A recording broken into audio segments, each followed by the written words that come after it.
Welcome back, everybody, to Ravenstar's Witching Hour. I'm your host, Solaris Blue Ribbon, and I'm here with my very special guest, John Burroughs. And it's great to have you on tonight, John. I really want to thank you again for joining us. Well, thanks. Yeah. And we were talking a little bit about the vertigo. So did you say you had a little bit of vertigo or no? I mean, after the incident, before I never had any problem with heights or anything, and afterwards I do. I mean, so there was some physical, like I said before, there was different physical problems in the eyes and stuff. But I mean, whatever we got encountered out there, screwed up quite a few of us. There's no doubt about it. Yeah, sounds like it. It sounds like it probably shifted or altered the DNA to some extent through some kind of a frequency. I mean, that's obviously just the way I see it. But yeah, now other people who encountered this or who were there at the base or actually saw it, do they have any issues? Do you know of? Well, first of all, you got to go into the issues. I mean, medically, like I said, some people said they have vision problems and other problems. But one of the interesting things is that if you listen to the different witnesses, me included, none of us actually have the same story. Do you know what I mean? As far as what we saw, how we viewed it, what we remember happened, and everything else. So, I mean, when you look at it, there was definitely perception was altered. You know what I mean? What we were dealing with and stuff, and right down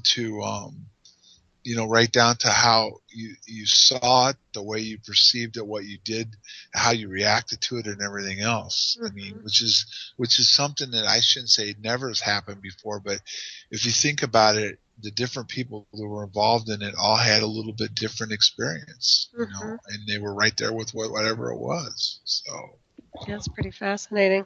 Yeah. So how's life for you these days? Is it fairly normal? Well, I mean, obviously the last 3 years have been very well health-wise, and I've been just fighting to get back on my feet. So that kind of set me back the most. But other than that, I mean, psychologically, you seem really grounded and sound. And complaints other than I'm trying to. What's that? I said I'm trying to put this all together. I'm trying to do my best to make the best sense of it and put it down where people can really get the best idea of what we dealt with and why the different discrepancies and why the different problems. Exactly. And of course, the book is available on Amazon.com. And I do suggest everybody take a good look at that and pick up a copy if they haven't already. So that's nice that you have it documented in so many different areas, plus the book. And that really does help people along the way who want to know more about this case. Well, right. The book was meant to be mainstream, and what it's done is there's been a lot of people that have a lot of knowledge on the case or are really into UFOs, and they're like, well, it's a disappointment. Well, I mean, the book was meant to tell a story about two guys that came on duty that night, no idea what was going to happen to them, went out and had something strange go on, are still struggling with it to this day. It was our best encounter, what we dealt with, and some of the side stuff that went on, not only with us, but other people and some of the other stuff that went on over that 3-day period, and then Nick Pope was in the middle of it because he was involved in after the fact, looking at it in the MOD and everything else. And it was meant to give a broad spectrum of what went on, and included, it did cover a little bit about Project Condign, some of the technology we could have dealt with, and then, also the binary and the locations and stuff. And it's meant for people to understand something really strange went on over those 3 nights. And a lot of people are upset, well, we didn't go into the stuff that went on prior and after as much. Well, that really wasn't what our goal was. Our goal is to get the incident itself out and make it more public than it already was. Absolutely. Well, I think sometimes people have expectations, and it's just I don't know why, but that's interesting. But well, they'll get over it. Let's put it that way. So, what I'm interested in is the fact that, the description, I guess, is through the hypnosis, but it's the fact that you were pulled towards the object. It just makes me wonder what kind of a magnetic field or what kind of a field you were dealing with. Well, I mean, what I can tell you is a little bit about the phenomenon itself, which, the MOD originally called it in their documents a UFO, and then they changed it to UAPs, unidentified aerial phenomena. And in these papers, and you know, there's, I don't know what, there's 400 pages. There's a lot of it, you know, quite a bit of stuff in it. But this says that the unidentified aerial phenomena exists. It's indisputable. It's there. It goes on. It has the ability to hover, land, take off, accelerate to exceptional velocities and vanish. They can reportedly alter their direction of flight, suddenly and clearly exhibit aerodynamic characteristics well beyond those of any known aircraft or missile, either manned or unmanned. Okay, when you're close to it, it can alter your perception, what you see, what you remember, and everything else. And it clearly has, you know, it has an electromagnetic field to it. Mm-hmm. So I mean, there's no doubt, you know, it's something. And not only that, but it was clear in these papers that they want to know as much as they can about it to use it in a military way. Mm-hmm. Exactly. So obviously this thing wasn't from, I wouldn't say it's from this world, right? It's off-world, apparently. Well, the interesting thing is, one of the things that's been discussed is disclosure. Mm-hmm. And one of the things that I've considered is it really disclosure we need, or is it confirmation? Mm-hmm. You know, exactly. And I don't have anything against the disclosure groups that they want our governments to come clean. There's nothing wrong with that. But when has the governments of the world ever been honest about anything that benefits them? Mm-hmm. So, and I think more people than not believe there's something going on. Mm-hmm. So I think confirmation is a better word than disclosure. Mm-hmm. And one of the things that caught my attention was in these MOD documents, they talked about it at one point where after some of the stuff that was going on, they put together a group of scientists and astronauts. Well, there's an interview that Edgar Mitchell did, I think it was 3 years ago or 4 years ago now, and it was with a guy over in England, and he did it. The guy got him on, and they were talking about stuff, and Edgar flat out says, it's a 10-minute clip on the internet. You can listen to that part. That's the most important part. But he says that we've been visited, and he says it's a phenomenon. Mm-hmm. And he says he's been on committees and groups that have studied it and, you know, and worked on it. And he goes, now that's not my main area of interest, but it's definitely that we have been visited and this is going on. But then he goes on to say in the interview, though, he does say, is there life somewhere else? More than likely, or he believes there is. We've never had contact with it. Mm-hmm. So that was an interesting interview to me. So I'm not totally sure where this phenomenon is coming from, mm-hmm. but it's there. And it can affect what you see. And I mean, and it can help explain why people see it in different ways. You know mm-hmm. what I mean? You know, they call them grays or this or that, you know. Right. So it's there. And the thing that really drives me, you know, crazy about this is that everybody's looking for something to latch onto and do more study on. Mm-hmm. Those documents say a lot. Oh, absolutely, they do. And people should get into these. And I mean, and I'd love to see, you know, obviously most scientists are afraid of this anyway, because if they start talking about it, it ruins their reputation. Mm-hmm. But there's something to this, and our governments know about it. And there needs to be more. Those papers need to be looked at more closely. And in this phenomenon, they need to push and pressure to find out what it really is and where it's coming from mm-hmm. and what's going on. Yeah, I think because they want to weaponize the technology or whatever it is they have access to, that won't happen. Right. I mean, that's my own impression anyway. I mean, right. You know, anytime they weaponize something, it becomes classified or you know, the public never gets to look at it, unfortunately. But I agree with you. I totally do.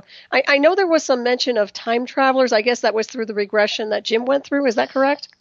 Right. Time travel comes up from Jim, and I want to say this just because he's not here to clarify it. Mm-hmm. But if I remember correctly, it did come out under hypnosis. He never talked about it prior to being under hypnosis as time traveler, and I believe he didn't have memory of it being time travelers except under hypnosis. Right. So yeah. Yeah. And also Yeah. now if I remember correctly, when you were talking about this encounter, it did alter the illusion of time, what we call time here on this world. So, and we use time as a benchmark of measure, but you said something about the clocks and the watches. So, Right, so right, obviously right, something was shifted, something did change through, I would right, suspect frequency, but right. It yeah. very well could be. I mean, um, it clearly everything was slower and Hmm. everything else too. I mean, it was strange. It was like, I mean, one of the things early on I said in a piece I did for Unsolved Mysteries was I said everything seemed different. The perception, everything was different. Hmm. And as soon as I was away from it, it went back to normal. Interesting. Do you think you had more clarity when you were encountering it or less? I can't. What I can remember was just getting close to it, Hmm. and then it was gone. And Wow. in the first night, it was like there, and then it was gone. And then the third night, when I was back out there, when Colonel Halt was out there, we got Adrian Bestens and I got close to it, and it was like I was like almost getting up on top of it, and then it was gone. Mm. So I don't really, I can't really say. I wish I could. Oh, that's okay. But Yeah. what's really interesting is that you kind of vanished. You went off the radar for like 45 minutes. They couldn't find you, right? Well, yeah. Well, what you put two and two together? Okay, our watches were 45 minutes slow, Mm-hmm. and there was really no one to find us. We were out there, just three of us. So Mm-hmm. we were out off base in the forest, you know, chasing this whatever it was. But they did not have radio contact with us for 45 minutes. So putting two together, what you just said is probably true. Yes. Okay. And you take a more grounded approach, which is good. And of course, now was it through? Let me just remind myself here. Was it through the hypnosis that you were supposedly taken aboard the craft, or was that somebody's eyewitness? Okay. In the book, he talks a little bit about, Jim says about me going into the light. Adrian Bestenza said that he saw me going towards it and I disappeared into it. The actual, when I went into it, it exploded into a triangular object with blue lights around it. And Jim has talked a little bit about, what he saw happen to me, why he was out there too. Mm-hmm. But I don't remember, going into it or anything like that. Wow. And that's not through hypnosis. That was an eyewitness account Yeah. from them. Adrian was definitely not under hypnosis, and Jim neither. No, neither one of them was under hypnosis. It's pretty So mind-blowing, John. When you think about it, I mean, even if you don't remember, that's pretty incredible. well, no, and that was one of the questions you asked me early on. What drove me to get deeper into this? Mm-hmm. Statements like that. Okay, and I can't lie. In '88, when I went under hypnosis, and I don't remember. Like in other words, when you're under, I don't remember anything. Mm-hmm. And when I came out of it, everybody in the room was staring at me like, and I'm like, what? What's the problem? They go, you're just not going to believe what you just said and what was going on. And so when I watched it did shake me up. I mean, Mm-hmm. and in my hypnosis, and this isn't by question, it says they'll be back. There's a point when they're going to come back, and they're going to come back for certain people. That's fascinating. Yeah. Well, yeah, but it's like I told you, where I told you a little bit ago, a while back. This is the kind of things that are really hard to wrap your arms around. Well, yeah, I can imagine. I mean, for me, it's not. I mean, I resonate with the information, but yeah, I can Yeah. understand. But yeah, I mean, it makes perfect sense to me that they would return on some level. But the interaction you've had, whether you remember or not, that to me is really incredible. Well, the interaction in my hypnosis is stunning. Yeah, I mean, no kidding. What was going on and everything else, and it's just hard to see. I think they picked the wrong person. Okay? No, why? I mean, no, because it's funny. It's kind of a thing that I find amusing. I've gone over there now. I've been back. I went back in the spring again too. But all these people, when you're around them, they want to hear the story, and then they're out there in the forest. We want it to come. We want to meet this. We want this to happen to us. We want to have interaction. And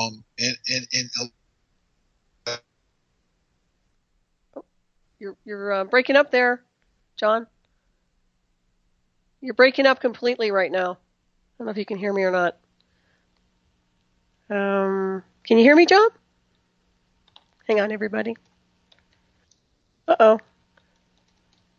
Hang on just a second. We're having some technical issues. Oh, no. Hang on just a second, everyone. See what I can do. All right. Waiting.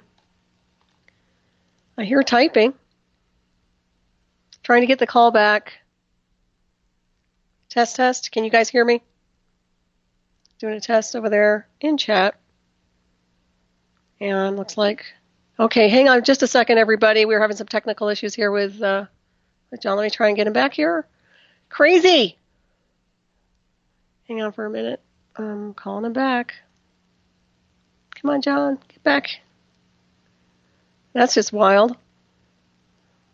Blast. Where'd you go? Still trying to get him, everybody. All right. Hi, Dory Bar. Thank you. I'm still trying to get him, everybody. I'm getting bubbles here on Skype for him. Hello? Hi there. What happened?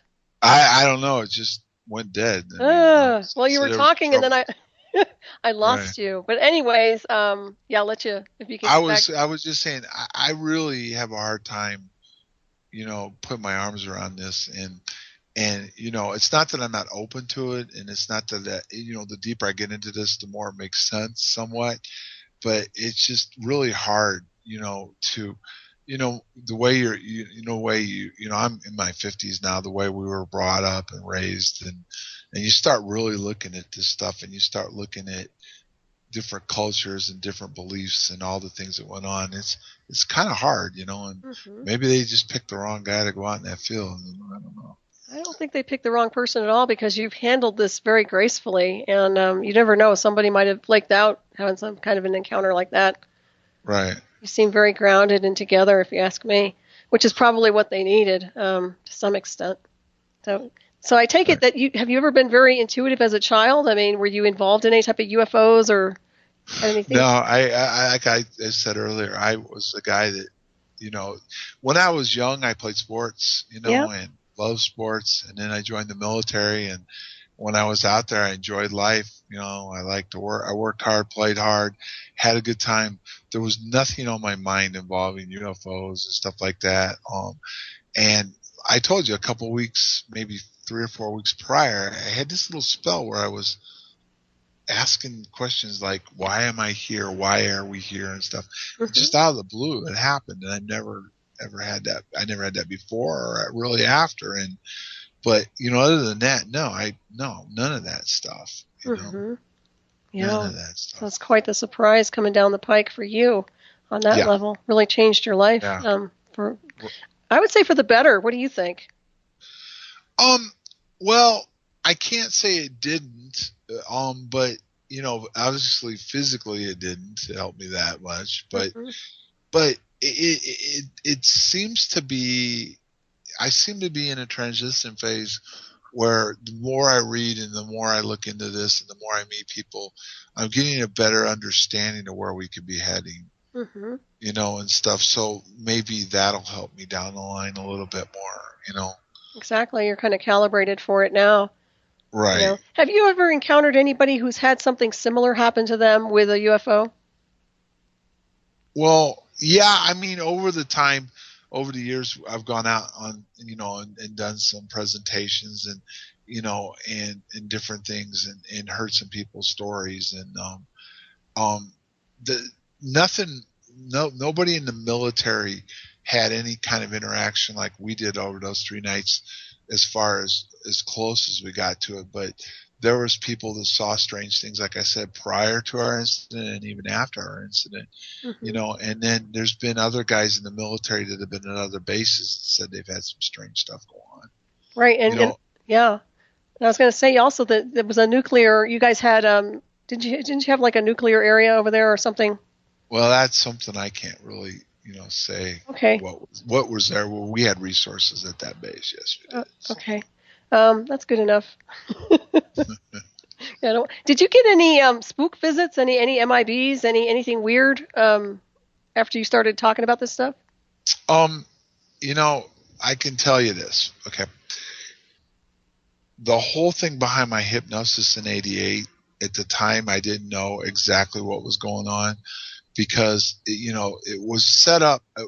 There was a show going to be on UFO Cover Up Live, and I was approached by somebody within the show. When I met them, then they brought me out, and they considered putting me on it, and then they liked the incident so much, supposedly, that they decided not to put it on that show, and they wanted to do more research in it. And what it came to find out later was it was some of the heavy hitters that were involved, possibly with the government themselves, looking into, different things that have happened to people in the UFO field. You know what I mean? Mm-hmm. So that went on. And then just recently, I told you this particular doctor showed up, Right. and there was some interest. Not only was it appeared to be they were able to give them the information they needed to help get me better for the surgery and stuff, but there was interest in the DNA. They actually wanted Jim and mine's DNA, and they wanted to do some other stuff. And so, yeah, there's been some people that indirectly had to do with the government that have shown interest in what happened to us. Yes. Mm-hmm.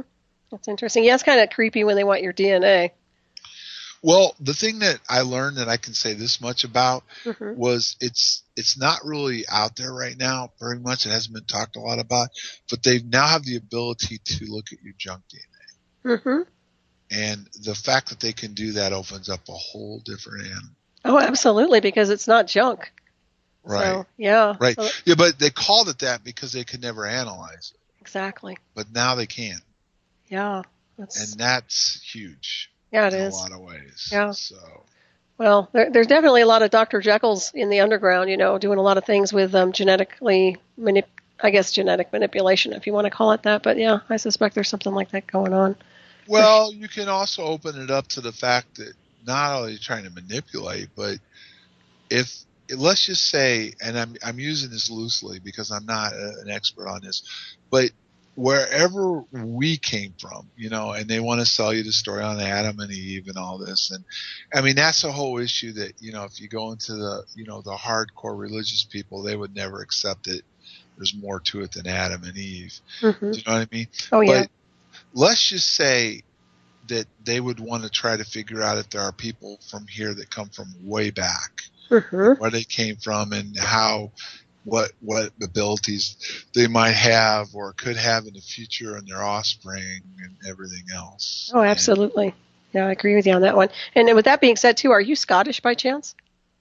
I don't know my actual heritage because I was adopted at birth, and so I don't know my family tree. That's interesting. Wow. Do you know your blood type? I do, but I can't give it to you. That's okay. That's all right. I was just curious. I don't want to say it and be, have it like, whoa, but then I'd be wrong. Oh, no, that's all right. I just figured I'd ask you. So do you come from a military background with your family too? Well, my parents that adopted me, my dad was in World War II. Yeah. Okay. Yeah. Was he Navy or what was he? No, he was Army. He was drafted and stuff. So I didn't join the military because of a strong conviction for, God and country and all that stuff. There's so many, it's easy when you're in a time of war to get really fired up on that. But when I came in, Vietnam was over and most people were trying to get out of Vietnam, not get in it and stuff. I came in right after Vietnam was over, and I came in because the economy was terrible. I didn't really know what I wanted to do in life. I had a couple interests. One was maybe law enforcement and canine, and the other was sports. And the law enforcement opened up before the working in the gym work opened up in the Air Force. I was able to get out of town and join the military, and maybe see a little of the world. So. Wow, that's awesome. So there was no like this strong conviction to go in, like that. So. Yeah, it served you well. I think it did anyway. Right. No, I had almost 27 years. So, yeah. And it's funny, at the end of my career was busier than the beginning overall. So. Really? Yeah. Because I was in after 9/11, and I was in explosives, and I was gone and busy all the time right up until I retired. So. Wow. Did you investigate the 9/11? Oh, no, I didn't. I had nothing to do with that, but because I worked in the explosives, and after all that went on, the terrorists and stuff, I went right back in. I was in the reserves, and I got called back on active duty. I went right back into the canine and was out there working. You know. Oh, so you work with the dogs? Yeah, I work with canine. Yeah. Oh, that is so cool. I love dogs. You know, it was cool. Yeah, I really enjoyed it. That was, I mean, the military itself, you know, was, you know, meeting different people and the camaraderie and all that was great. Mm-hmm. But it wasn't, you know, it wasn't some glorified thing that a lot of people think it was. But if you had a job you enjoyed, which I enjoyed canine, you know, it made it worthwhile. So. Oh, yeah. Did you train the dogs? Yeah, yeah. Oh, cool. Do you have German Shepherds? Well, Shepherds were early on.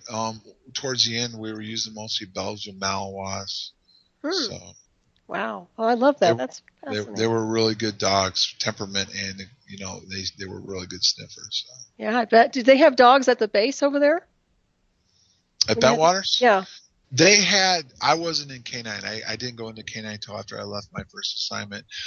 They did have dogs over there. They were, I think if I remember correctly, because so long ago, they were, because we were in Britain, there was different rules, so they were only narcotics at the time. I don't know, we may have had one explosive, but back then, in that time frame of the world, it was more drugs that they were worried about, not so much things going on. Yeah, I was curious to see if you had any strange animal behavior around that area. Well, I can tell you a story about that.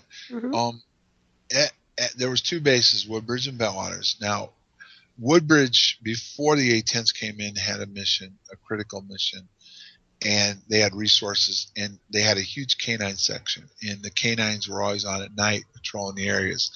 And I heard this directly from one of the guys, because I got there right when the mission changed in the A-10s, and there were two guys that were still left over, and they closed the dog section down and got rid of all the patrol dogs.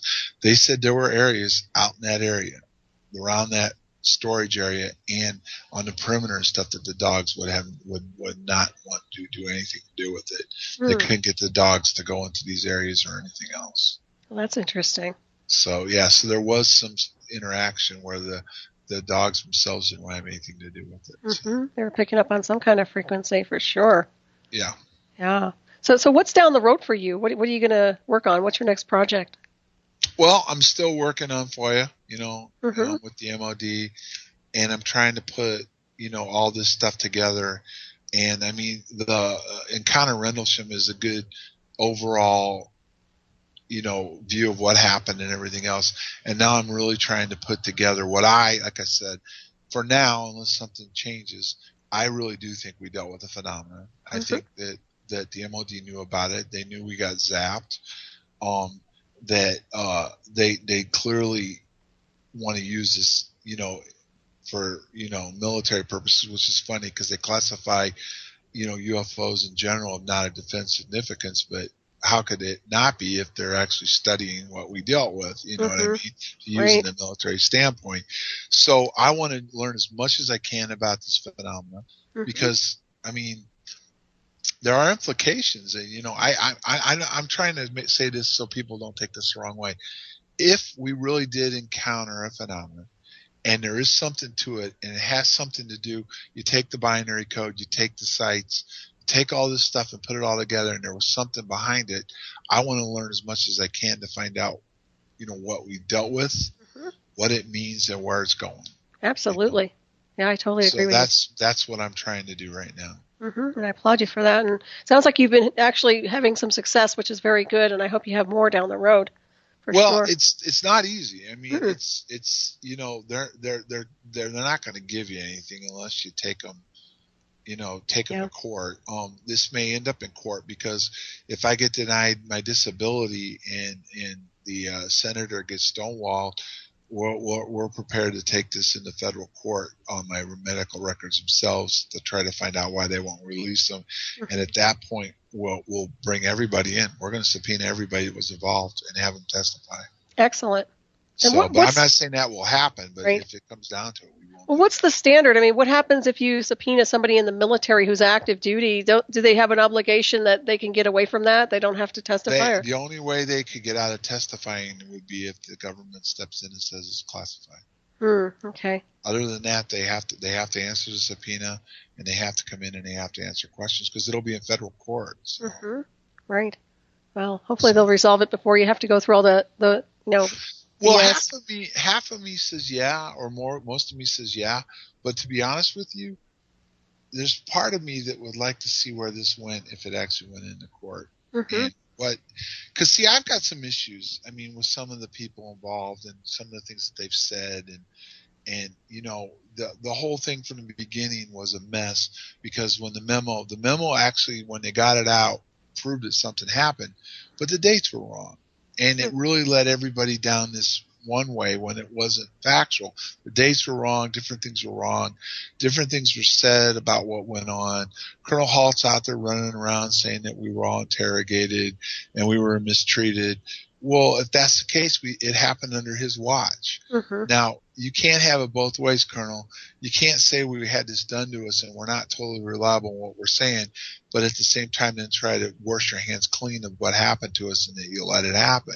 Right. And so there's a little bit of me that wouldn't have a problem if we actually put this on trial. And let's get the truth out. Let's get the whole truth out.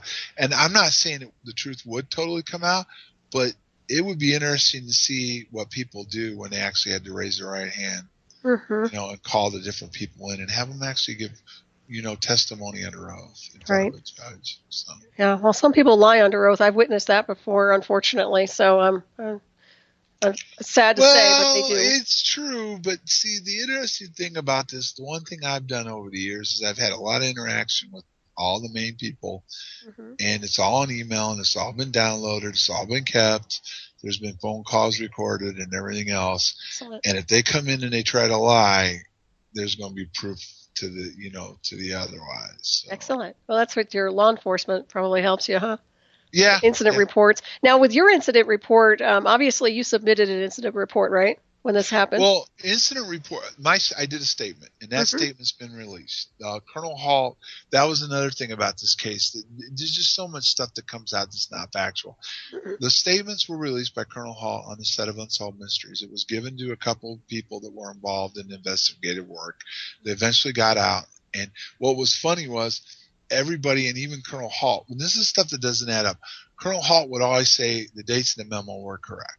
Yet then on the site of Unsolved Mysteries, he releases the statements that contradict his memo. You know, but the thing is getting into all this is that there's so much stuff out there that just doesn't add up to the incident, you know, the dates, the times, and everything else. So they obviously screwed with the dates on purpose.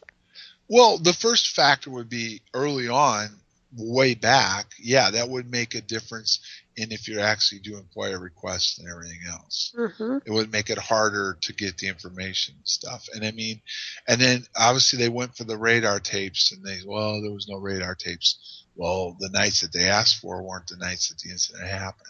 You know, they asked for the nights in the memo, which, which were different. So, yeah, it affected, you know, getting documents and some information and stuff. And then it also doesn't help that, you know, one of the key important things is the MOD released all these files. Well, let's see. Starting out with the incident reports, which are 1569s and the blotters, those all disappeared. None of them are around. They don't know what happened to them. When they went back to pull them, they were gone. Well, one of the things that came out in the MOD documents, they said General Gabriel came in and took them all. Well, that's not – it is and it isn't.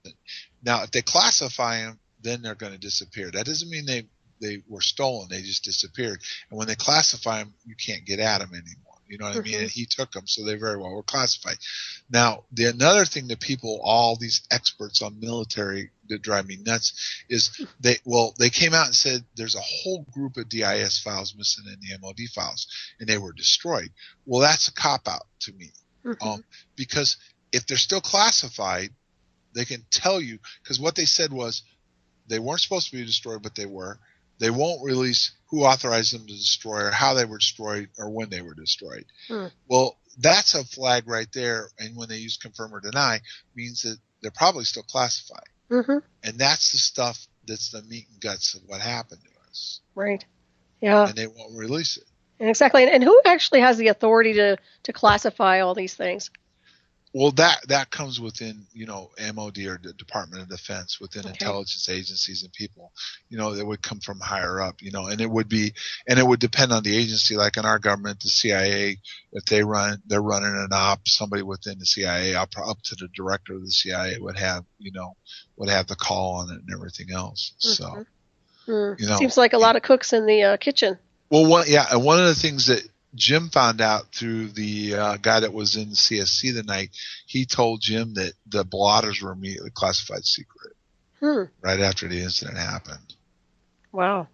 So all this stuff was classified. Now, again, it still gets back to what were we dealing with and what are the ramifications even up to today. And one of the things that the guy that's helped us, the attorney that helped us out, says, he goes, it's got to be pretty deep, he says, because almost all the technology back then, everybody knows about it now. So why would this still be such a big deal to this day? Why are they still saying stuff got destroyed, disappeared, they won't release it and everything else? Exactly. Well, they've been, they don't release much these days on anything, really. You think about it. Well, no, they don't, but they did release the memo, which admitted something happened.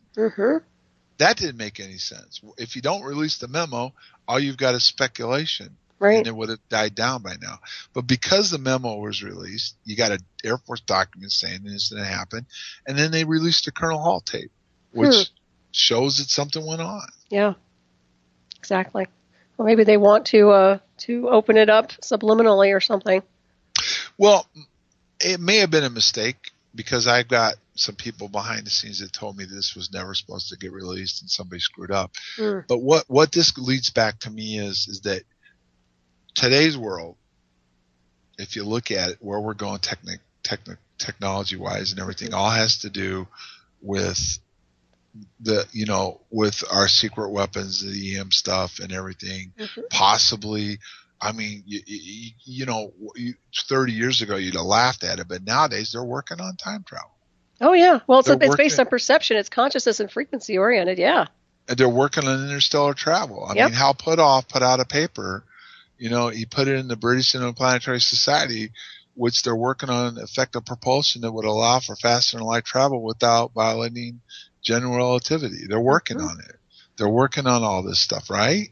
So, all right, what goes back to, was that the infancy right then and there in 1980, where they were just starting to work on all this stuff, where they just trying to understand it, and then they did something to trigger something else, and they're continuing to work on it. That is one of the biggest reasons why they would still try to keep this covered up, because they've given up all kinds of weapon systems over the years and stuff, you know what I mean? Yeah. And it could be very easy for them just to say, these guys were out in the field, and we were working on some technology that we now have today that, but they won't. They will not even release my medical records to this day. That's frustrating. Sure. Yeah. And how was your, did this affect your discharge from the military at all? It didn't, right? No, I retired. Okay, so they didn't screw with you like that or anything. That's no, good. they just altered my DD Form 214 and said I wasn't in. That's so for weird. 4 years. Well, yeah. Well, the lawyer got a phone call when we put some full court press on this right before my surgery. Sent some, did a press release, sent it to DC, sent it to the head of both the House and the Senate on Veterans Affairs. That's how Senator Sanders got involved in this. But he got a phone call from somebody in DC that was retiring, and the phone call was this. He's got the name of the person. They prefer to rename anonymous for now, but if it ever went to federal court, they would be willing to step up and testify on this. Was the fact that when you're involved in something that's classified, they'll alter your DD Form 214 to show that you weren't there when this actually happened. And most of the time, you'll never know it unless you go back and check it. See, I got credit for my 27 years. And the thing was, and I retired. And that was one of the things that McCain started working away on. And I actually started it because when I talked to the Air Force, they said you weren't in. I got the email saying I wasn't. So I called up retirements and I said, hey, I'm not retired, right? And the girl laughed and I explained to her what was going on. And she went into my files and she says, no, you were in. And she certified some stuff and sent it to McCain's office. But the bottom line was, is that they try to cover any kind of proof that the incident ever happened or you were involved with it. Right. Wow. Well, cover your butt, I guess, is their middle name, huh? Well, it's got to be pretty covert for them to do that, because a lot of times this draws more attention than it's worth covering up. Absolutely. Yeah. So it's wild. And for people who want to get in touch with you, I know you're on Facebook, but do you have a website? No, I don't have any website. I didn't think you did. I looked for one and I couldn't find one on you. But you do have your book available, and of course, and so are you going to be doing any speaking or anything anytime soon? I'm going to go back to England in September. I'll be appearing at Woodbridge Town Hall on September 20th. I believe it's 7 o'clock at night, and a lot of my research that I've been working on is going to be presented at night. A little bit more detail about what we've talked about tonight and other stuff that I've worked on is going to be presented. And, I'm going to really, by going out on this phenomena thing, I really think that's what we encountered. That was what went on.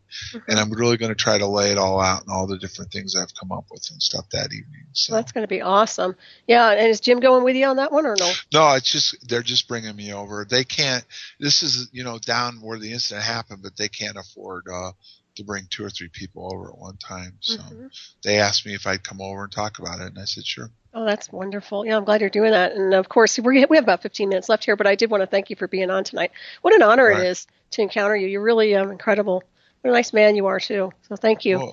Well, I appreciate it. Yeah. And so what was I going to ask you here before I forgot? Okay, so you don't have a website, but you do have a Facebook page, and if people do want to contact you, they can certainly do that. Is that the best way to do it? Yeah, that's the best way to do it, right. Okay. That's great. And I post my Facebook page. I don't want to go too much, but I do post stuff about Rendlesham. There's another site called I want to read it exactly what it is, that was created a few years ago.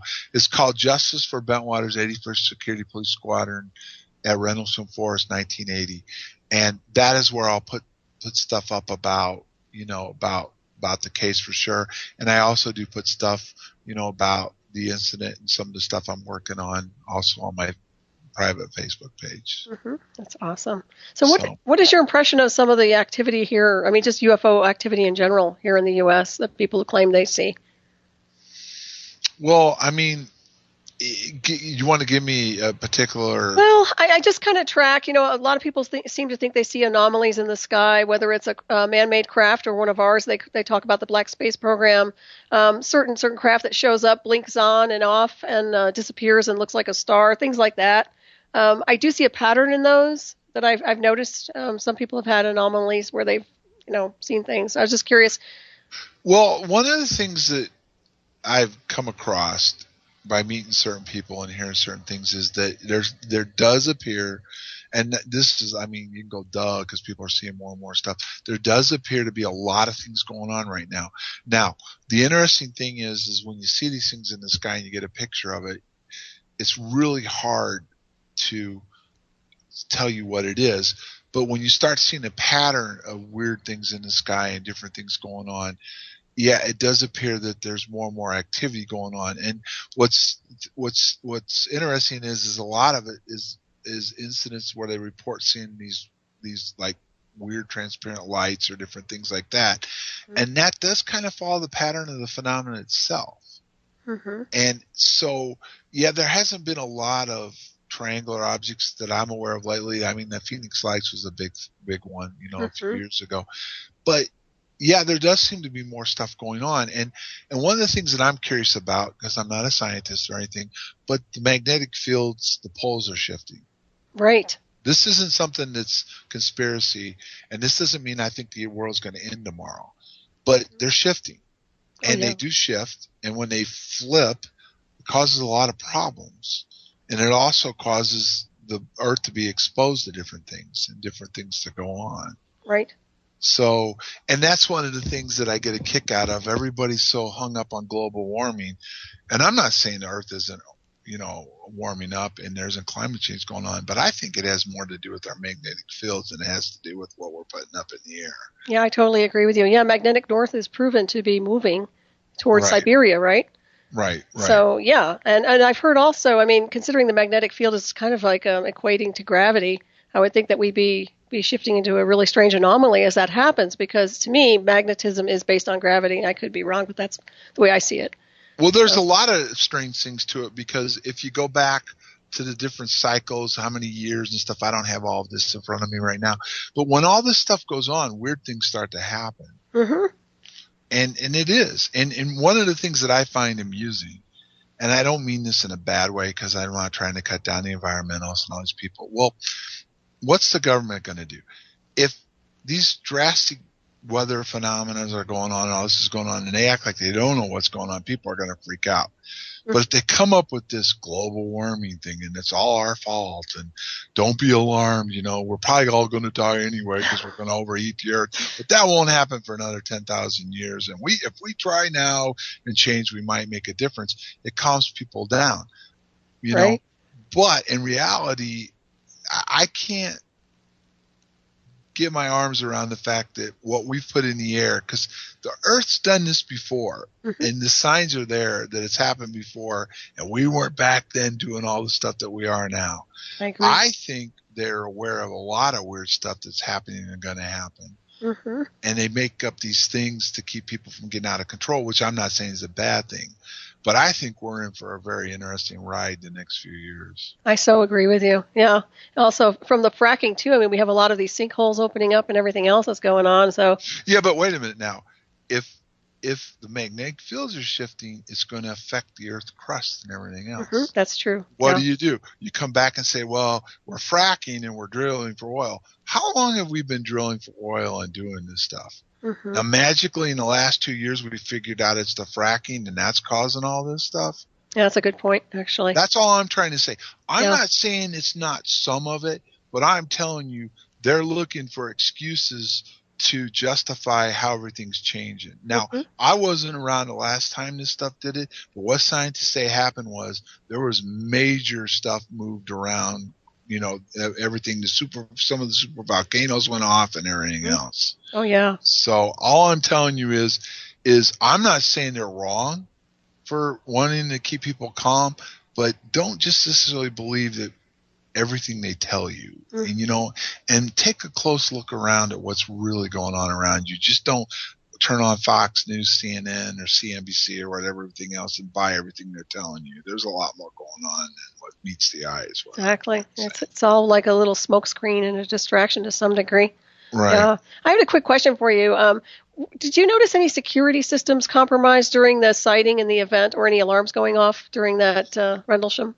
Well, we were out in the forest, so both times, so we weren't close to anything. But I will tell you this: I've said it, so I won't. I won't go back on it. We didn't follow protocol over those 3 nights exactly the way it should have been handled. And it was interesting. One of the reporter that did the first big piece on it for CNN, Chuck DeCarlo, said that that after he put the report out, they actually had people come over from the DOD, and they were interested in certain things about what we didn't do right. They were very interested in certain things and stuff. So we didn't follow protocol the way we should. So yeah, well, I can imagine during an incident like that. I mean, you're probably just going by your own intuition to some degree. Well, yeah, but I'm just saying there was an effect on us, I believe, that made things, different than what we should have done. There should have been more, different things should have been handled differently than it was. Is what I'm trying to say. Right, and there was also some talk of people actually. I don't know if they were arguing or not, but they were discussing that it was a possible. Was it New Year's fireworks or something like that they were thinking they were celebrating early over there? Is that right? There was, I think, on the second night, I know some stuff went on. I think one of the guys did the interview that was mentioned as possible, but what they saw happening couldn't have fit into any of that. It's no different than that we were fooled by stars and planets and the lighthouse or something like that. That's right. Yeah. And it used to really irritate me for a while. And then, you think back and go, well, I feel sorry for those people because number one, they weren't there. So how the heck do they know what we saw? Exactly right. You had to be there to understand it, number one. And number two, I maybe was like them. I mean, and I might be like them today. If I hadn't experienced what I experienced, I don't know really how I would react to this incident and how I would break it down. Right. Other than being out there and seeing what I saw and what took place and, knowing what went on. So I can understand a little bit why they are the way they are. Right. It's kind of like a reality changer for you. Do you see the world differently now and people differently now after your event?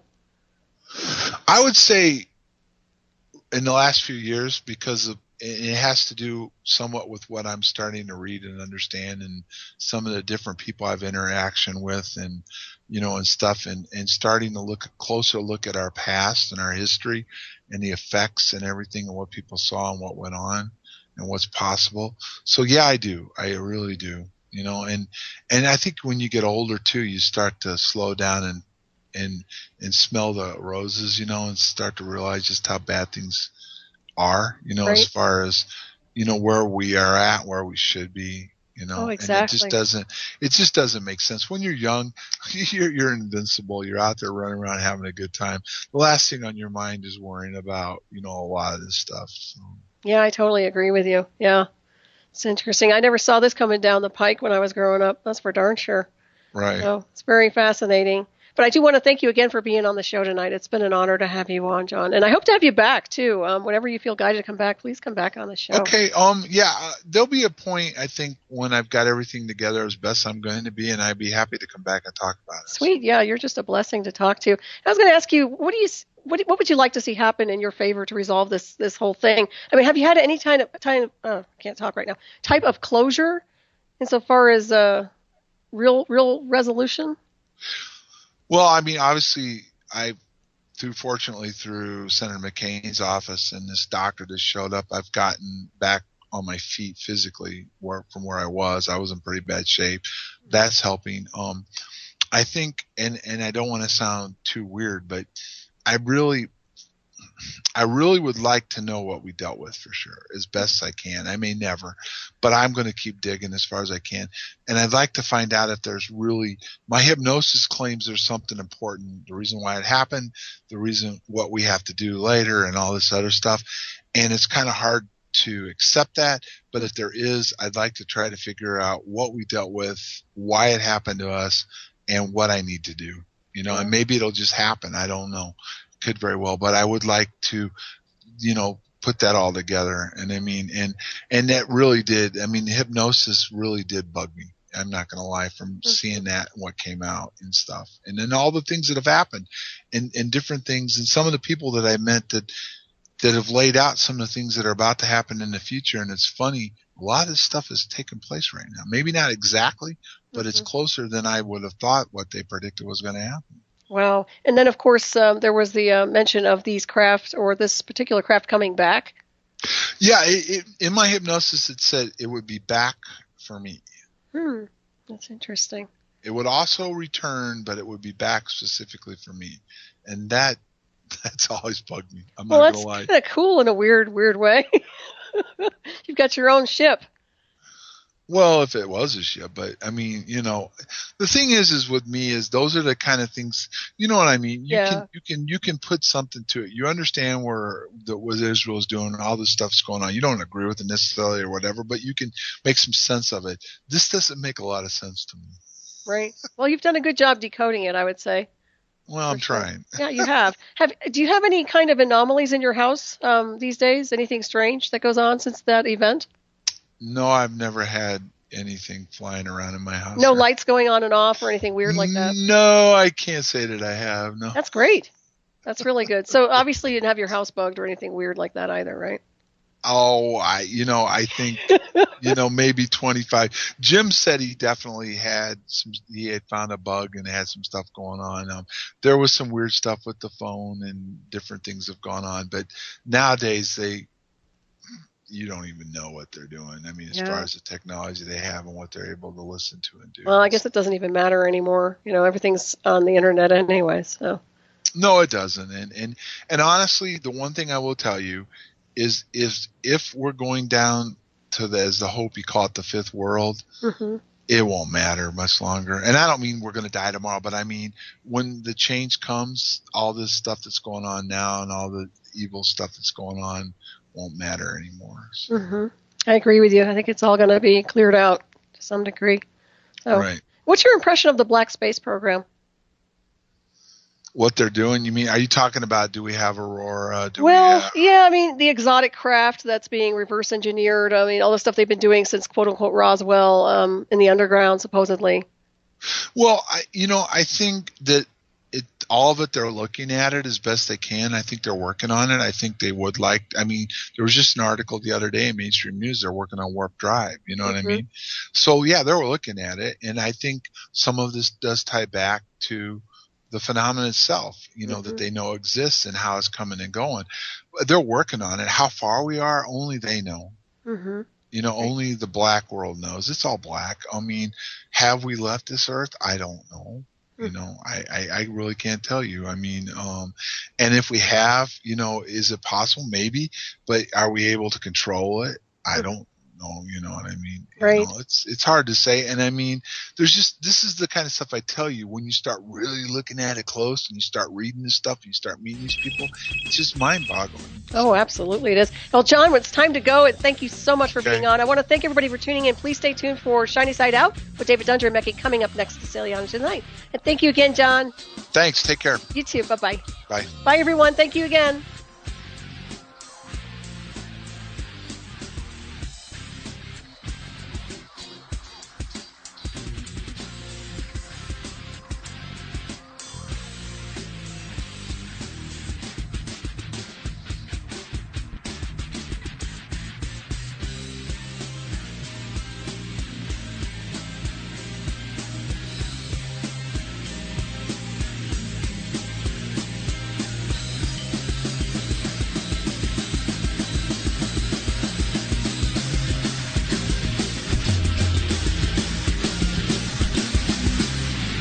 Listening to Revolution Radio.